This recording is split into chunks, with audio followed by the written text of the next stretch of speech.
My understanding is that there is a cut-off date, and it's really important that if there are any residents that have fire-impacted waste that needs to be disposed of, that they do need to register before the cut-off date so that you're on the list.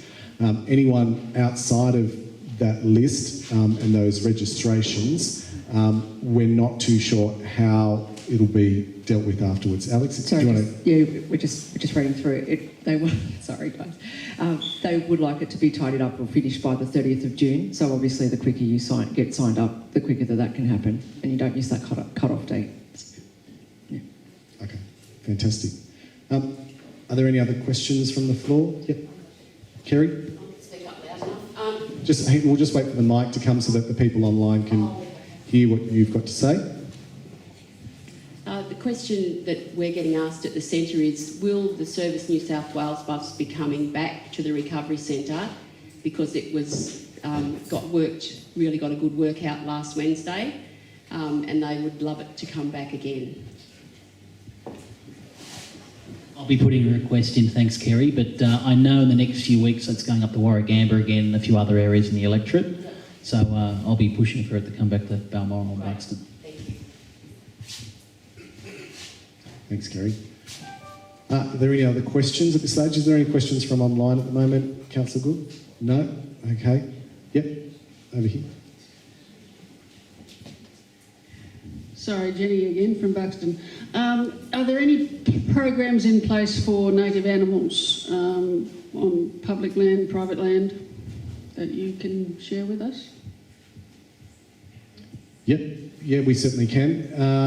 So I'll hand over to Alex, because Alex has been, is across the detail of the recovery efforts in terms of wildlife.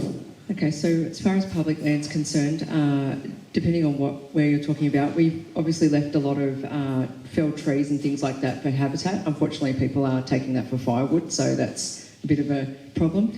But we've got a few, we're in the process of putting together a program that's coordinated with council. There's a lot of work being done by Sydney Wildlife and Wires that's been undertaken at the moment with nesting boxes and things like that. Was there anything specifically you were wanting to know about? Oh, perhaps the nesting boxes, perhaps plants selection. Sorry, nesting boxes, perhaps plant selection for regeneration, things like that. Yes. Yep. So supply of birdseed. No, we wouldn't supply seed. There's a number of, I guess, generally National Parks and Wildlife, or the former National Parks and Wildlife, they don't recommend putting any seed or anything like that down for a number of reasons. It changes animals' behaviour, it can attract vermin and pests and other things. So that won't be something that we will be doing at all. We were looking into watering stations, but since it's now rained quite considerably, we're looking to redivert that money into more nesting boxes and things like that, into some of our reserves. And yeah, sorry.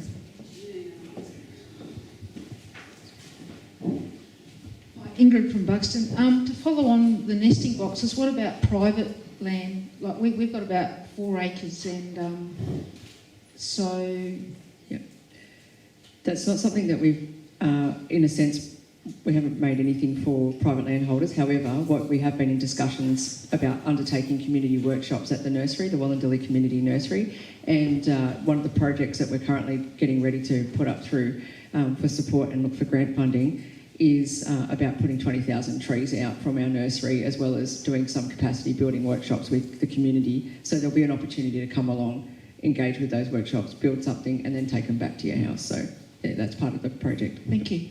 All right. Thank you. Okay, is there any other questions from the floor at this stage? Anyone want to know anything about tree removal or any issues there? No? Fantastic. Yep. We've got a number of trees that have got to come down before our house is built. There's a lot of stuff I've got to clear before the trees come down. It just needs to know what trees and how many I can take down. And how far away from their actual building I can allow these trees to be taken down from both sides of the property. Because one side's Crown land, the other side's private. It makes it quite difficult know what trees I can and cannot remove. I might just pass again to Alex. Alex, you seem to be in the hot seat tonight. Oh, so. yeah, that's okay. I should just stay standing. Sorry, were you a Wallandilly resident or a Wingecarribee resident? You're Wallandilly. Wallandilly. Okay. So look, depending on the size of it's not as a simple question or a simple answer to the question. I guess I need to know what zoning you're in and a number of things. Depending on where you are, there's exemptions. Obviously, if a tree is dangerous and imminent, it's a risk.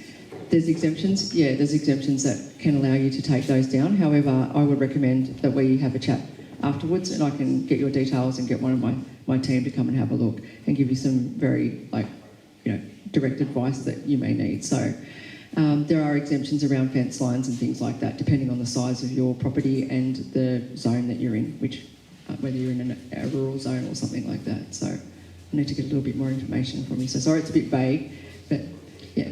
So perhaps you can get contact we can details and you can follow up individually Not afterwards. A problem. We did that after at the Bargo meeting as well. So quite a few residents found that helpful, and we'll send the team out if there's something that is particularly a problem. And also, if you're adjoining Crown land, we've got contacts within the Crown, so we can speak to those officers directly and assist you. So that's one. Fantastic. Thanks, Alex. Are there any other questions from the floor? Yep, fantastic. Yep. That's to you, Nathaniel. With the recent fires, everything, we've all gone through it, that we've gone through flood, that's great. Small business, what sort of incentive packages for people indirectly affected by the fires, but definitely affected by the state government, that is? For small businesses, we've got $50,000 recovery grants, and there'll be concession loans as well. So there is a range of a smaller amount and a high amount, up to $500,000 in terms of low interest loans, I think up to 8 years.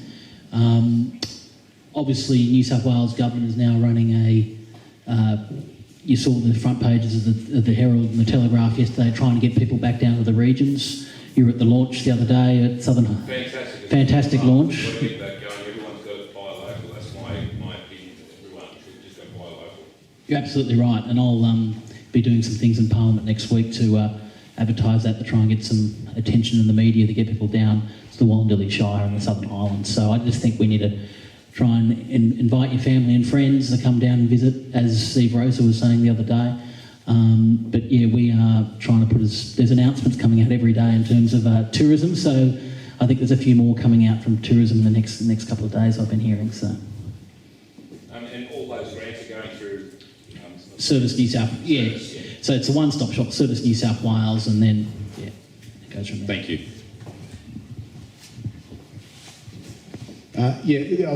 From Council too, in our economic recovery package, we've got a shop local campaign that's... Right on the border of both councils. And hopefully we can work together with Wingecarribee to make sure our dollars go even further together. So I think our officers will be coordinating in the not too distant future. I'm just aware that currently in Wallandilly you can access free counselling under a care plan from a GP. Is there any talk about providing or people being able to gain access to any sort of free counselling apart from, I don't know whether it would be apart from your GP and a care plan, but just because of this event? Does that make sense? Yeah, that's a really good question, and we might actually go to a few people on this because we've got a number of agencies here in this room tonight. I'll go to Nathaniel first and just get him to...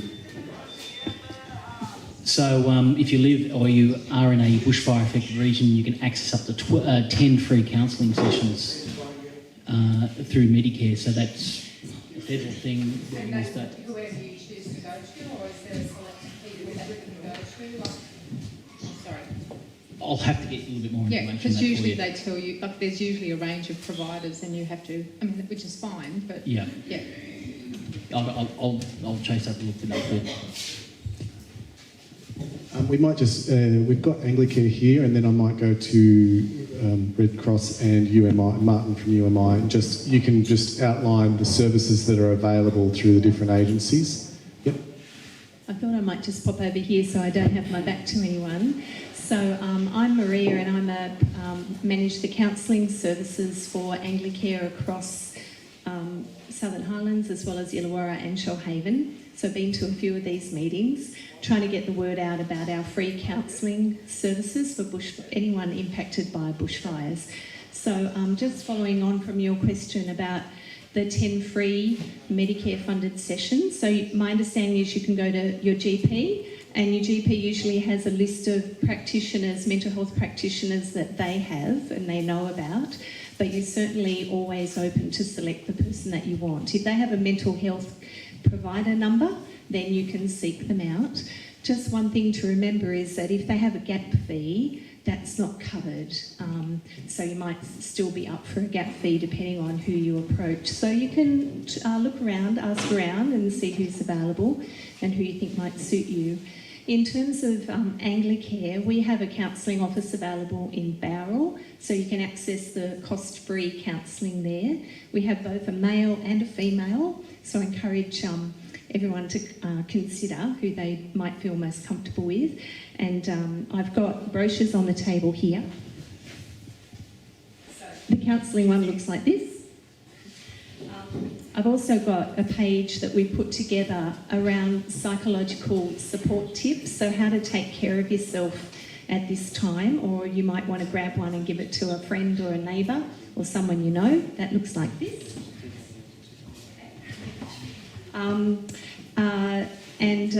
We can provide some other support. So if you, like the school or a community centre, if you think that there's a need we can meet to perhaps work with a bunch of children, to work with a section of your community, I'm really happy to talk about that, and that will all be cost-free as well. So if you think it's better for a group of people to come together, or a school would like us to come and have a session with kids, we're very open to that kind of thing. So keep that in mind.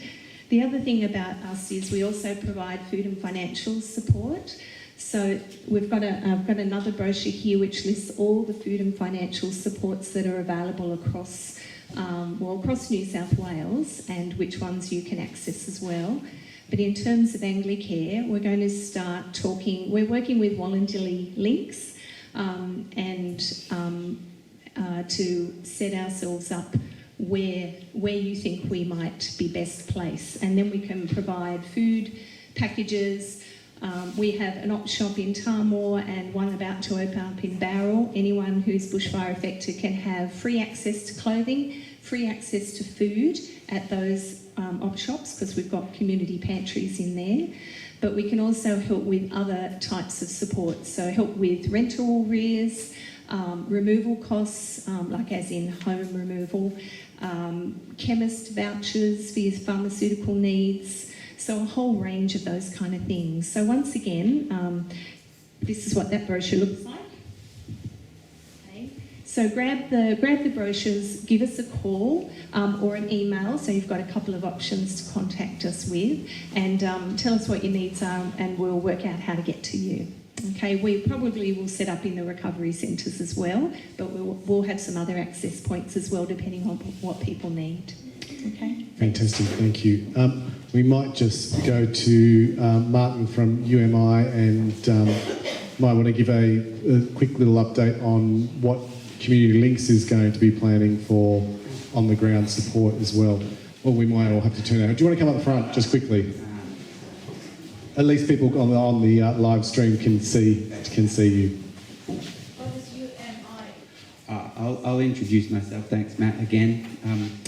So I'm Martin. I'm the Clinical Program Director for Community Links Wellbeing, formerly known as Community Links Wallandilly, since merged and moved across the Wingecarribee Shire. As the senior clinician for Community Links Wellbeing, we manage some large contracts from the Primary Health Network, who are the Federal Health Department, and the local health district. Pretty excited to say today that we've received significant funding directly from the Primary Health Network exclusively for mental health and wellbeing. It's used with mental health professionals, so multidisciplinary clinicians, social workers, psychs, nurses, OTs, of whom Community Links employ a number, so we have an allied health team. We also have subcontracted private practitioners who we refer to, cases and new referrals, and they're all local across Wallandilly and Wingecarribee. So what services can people access from Community Links? So Community Links has been empowered by the federal and state health departments in the last couple of weeks by establishing a steering committee on which I sit with the executive directors from LHD, Local Health District, and PHN. We're meeting weekly for the purpose of fire recovery. And there we go. I'll move on, I'll get the hint. So that steering committee is essentially about maintaining efficacy and ensuring the funding the health department has given to Community Links Wallandilly, now Wellbeing, into the community. So I was in Bundanoon today with the CWA, getting ideas from people on the street, and an example of how we will use some of that funding is to have a clinician within a group of people out in Bundanoon, whether it's bushwalks, whether it's a cooking group, or whether it's sitting in the hall at the CWA having a chat. That's how we're going to send the mental health funding through. The view from the steering committee across state and federal mental health providers is that therapy exists outside a room in a one-on-one situation. The evidence across mass trauma and recovery is that a community-oriented approach has the best outcomes. The majority of the population will return back to pre-morbid functioning after the event. So all we're going to focus on is dealing with the dealable, having clinicians who are supervised and scrutinised and are registered with federal bodies such as AHPRA and the APS. You can call Community Links. I'll be here. I'll give out my card for a direct call. The idea is that it's easy, and we have bushfire funding with multidisciplinary clinicians, and you don't need to see a GP, and there's no cap on sessions. Okay, so the main point is that they contact you and you'll be able to assist them with whatever. Community. And there'll be some activities happening in the Buxton, Balmoral area Shires. soon? Yep. Okay. Yep. Definitely. Fantastic. All right, thanks, Martin. Just a question up the back there. Before you leave, Martin, we might...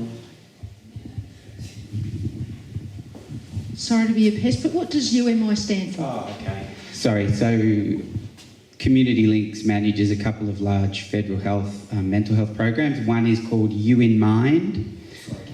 You in Mind, yeah. And another one's a youth mental health service called Reframe for people 12 to 25. Now, Headspace, we're going to have a clinic here, but the PHN who fund Headspace worked with us to rename and redesign the model for our rural population. You in Mind is a free psychological service for multidisciplinary clinicians, mental health professionals. You can have 12 sessions in a calendar year, within 12 months, free. So clinicians are not allowed to charge a gap or out of pocket. That runs alongside Medicare Better Access, which is 10 sessions in a calendar year in which a gap payment may happen. But I will correct something that was said earlier about Medicare Better Access. The federal government has released, federal government's released 10 sessions for any private practitioner with a provider number for exclusive use for the bushfire community, in which a gap is not allowed to be charged. Okay, so you do get to choose, speak to your GP. But the GPs in Wingecarribee and Wallandilly refer to You in Mind, and we have a range of practitioners, both private and employed by Community Links. Thanks, Martin. And one day I will get You in Mind named correctly, so apologies. I might throw quickly to the Red Cross if they would like to give an update on anything in particular. I'd just like to say that as far as Red Cross is concerned, our role is to link other people with services. So we're discovering as we go along what services are available, and we would use Community Links is definitely one of the referral places that we would refer people to. Quest for Life is another one, Catholic Care is another one, and we're discovering as we go along how we could refer people. But one of the problems that we're facing when we sit with people is that people won't, you know, sort of say that we talk to them about how they're feeling, you know, have they been sleeping okay, are there, you know, things that are worrying them that are recurring all the time, and we suggest to them that maybe it's time to think about, you know, if life is difficult and they see a change, to think about the possibility of talking to someone. And I spoke to a gentleman the other day and he said, well, what's the point of that, you know?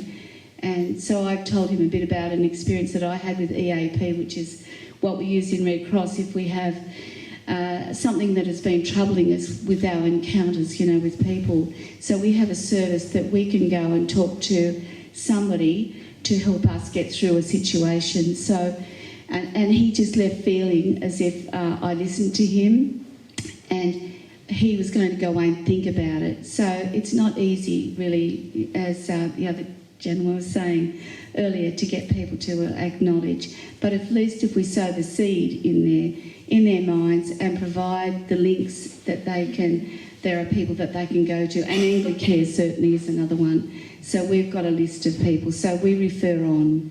Fantastic. And you've got your grants available that are also up the back.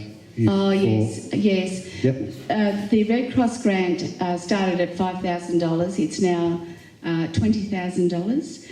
It now covers 3 levels. If you've lost your home, it's $20,000.